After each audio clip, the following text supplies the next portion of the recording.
संपन्नता की ओर बढ़ते कदम, परमात्मा इशारे। ओम शांति।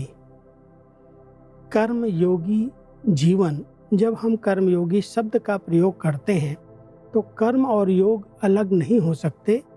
हम कर्म करते हुए भी उस निराकार परमात्मा की याद में रहते हैं।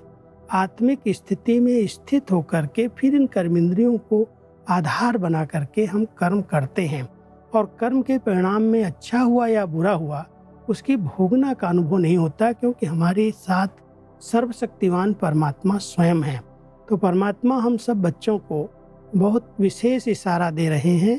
बच्चे, कर्मयोगी कर्म के भोग भोगने में, अच्छे व बुरे में कर्म के वशीभूत नहीं हो सकते। कर्मयोगी नाम सिद्ध करता है योगी हैं, अर्थात निराकारी आत्मिक स्वरूप में स्थित होकर कर्म करने वाले हैं। जैसे कर्म के बिना एक सेकंड भी रह नहीं सकते, वैसे ही याद अर्थात योग के बिना भी एक सेकंड रह नहीं सकते। इसलिए कर्म के साथ योगी नाम भी साथ साथ है।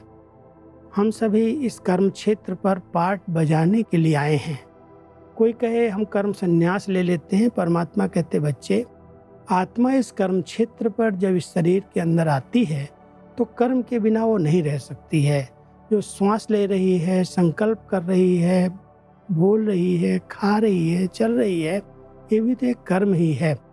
तो जैसे हम कर्म के बिना एक सेकंड भी नहीं रह सकते, ऐसे ही परमात्मा हम सब बच्चों को कहते हैं, बच्चे, परमात्मा की याद के बिना कोई कर्म ना हो, हर सेकंड उनकी याद बनी रहे, तो कोई भी कर्म अच्छा या बुरा प्रभावित नहीं करेगा।